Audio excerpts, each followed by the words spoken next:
love the Hyperion patch. Oh my That's god, awesome. thank you. Okay, so story behind that. I had It's already recorded. It's already recorded. I had I sweat through my t-shirt at a convention. As Really? you do. And so I had to get a new one. And so I Okay. went to there was like an official merch booth that had Gearbox merch. And I was like, oh yeah, I'm gonna get me some Gearbox merchandise. And it turned out that the only Hyperion t-shirt they had was like a small. So I squeezed into it for the weekend and then turned it into a patch. Hey, okay, Yes. that worked. And With the patch, let's see. Nice. Yeah, there we go. Yeah. nice. Go And for reference and personal reference for yourself, what pronouns would you like us to use? I will accept any pronouns if they're said with love and kindness as opposed Okay. to bitchiness. Okay, But fair enough. he, they are my preferred kind He, of they? pronouns. You got it. Okay. Got it. Cool. So neutral pronouns are preferred along with male pronouns. Cool. Got it. Okay. All right.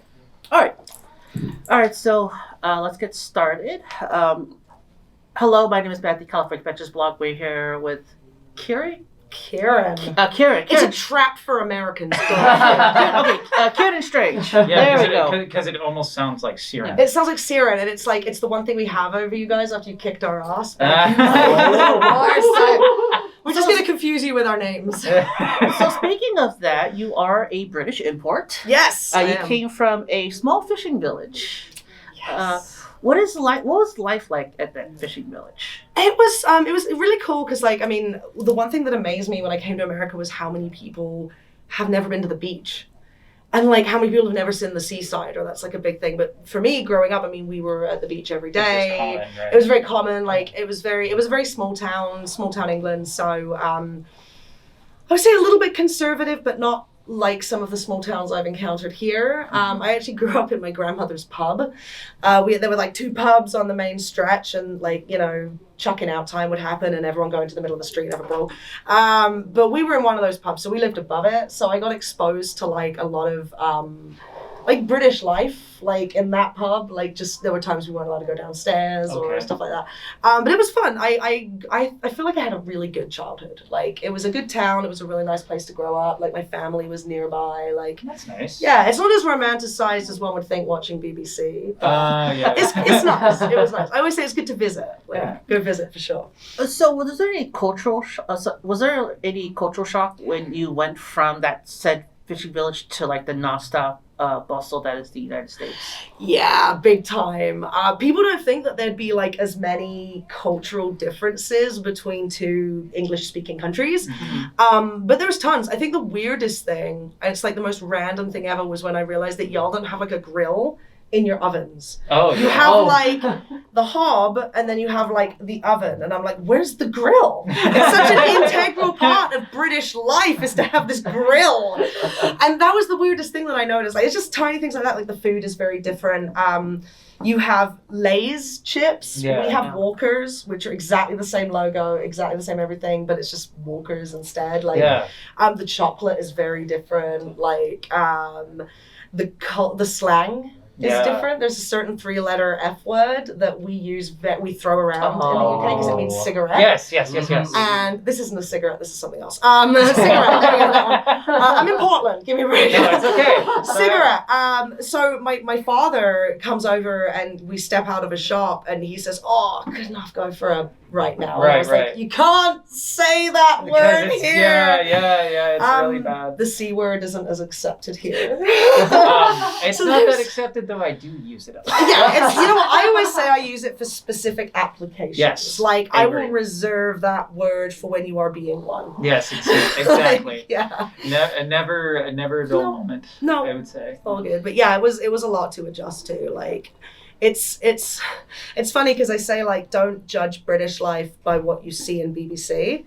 But then it's like, don't judge American life by what you see, like, in the movies. Right. It's like, it's the same, but it's very different. Right. Very different.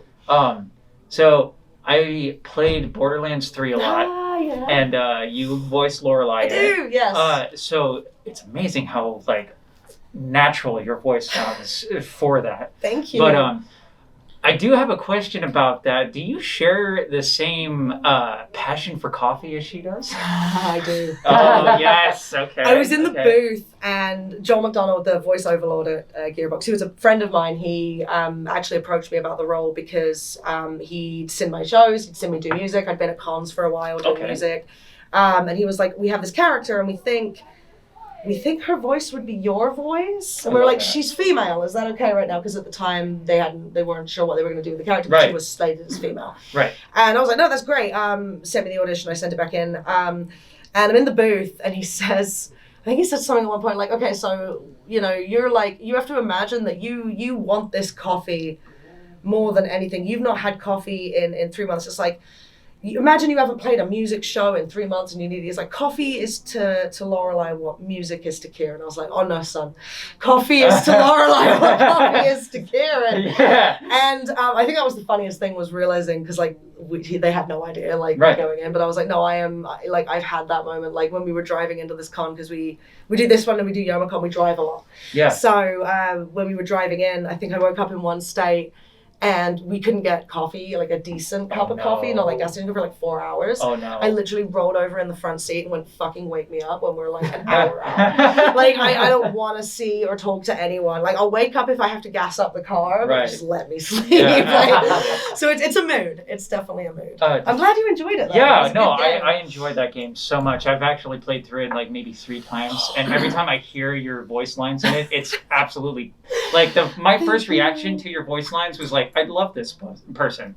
I love this character so much. They're fun. They got like some really good the one thing I love about Borderlands is they have their key characters, like their key NPCs. Yes. And they really brought in some good new key NPCs. Like I love she doesn't get a lot of love, but I love Ava. She's such a mess. Like she is. She's who I was when I was that age. Yeah, absolutely. And I love Hammerlock's relationship. Oh my god! I actually remember in 2019 when I was here before, I was actually able to talk to Hammerlock. Oh, yes. David. We interviewed Hammerlock. Jacobs, what's his name? I forgot the first name of the character.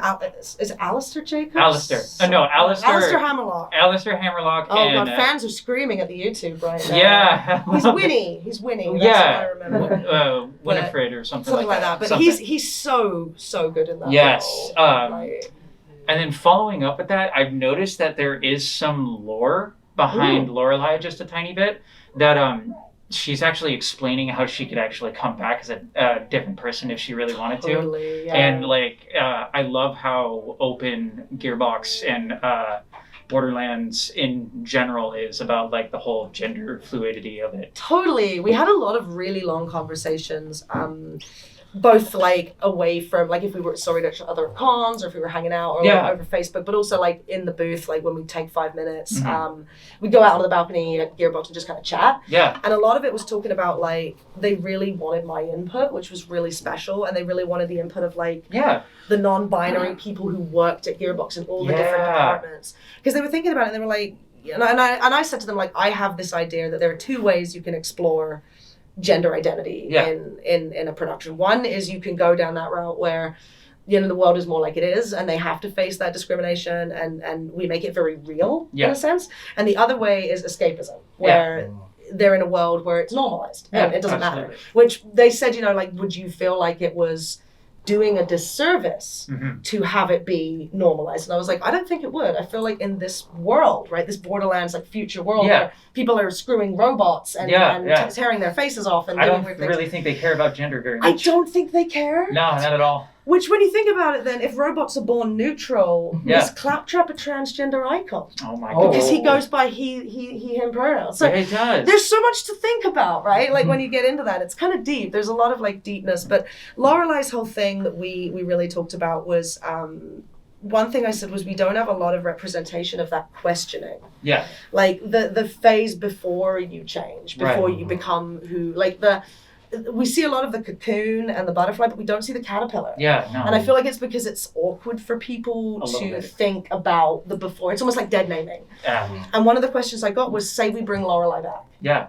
And say Lorelei does transition. Yes. Would people feel awkward going back and playing the game and interacting with Lorelei when they're using she or she, they pronouns? And me personally, it's funny, I sell my CDs and they have me on them back when I was presenting female, boobs out, pink hair, looking hot. I do me. It's all good. And to me, I don't get that dysphoria. Okay. Because I look back and I see the journey I've taken and I see the struggle in my eyes and I see trying to smile in photographs and not quite making it, or I see the awkwardness there. A little bit. But to me, that's like part of who I was. Yeah. So I don't look back and I don't call it my dead name. I do for community, but it's not, I don't feel that relationship with myself. And I know there are other trans folk who agree and folks who disagree and who have a trouble looking back. And I think maybe a lot of it was because I had supportive parents. Okay.